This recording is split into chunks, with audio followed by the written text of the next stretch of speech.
Hello there everyone, welcome back to our channel again. In today's quick video, you are going to see how to change Instagram password in laptop.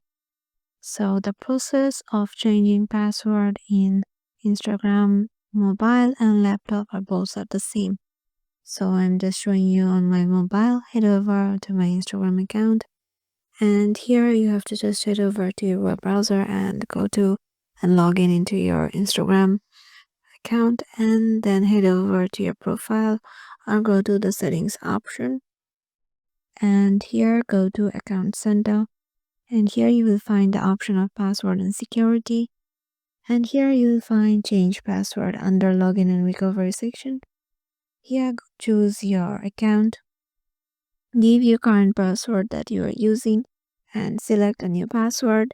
Retype the new password so that you can make sure of it, and just check mark it if you want to log out of other devices, and tap on change password.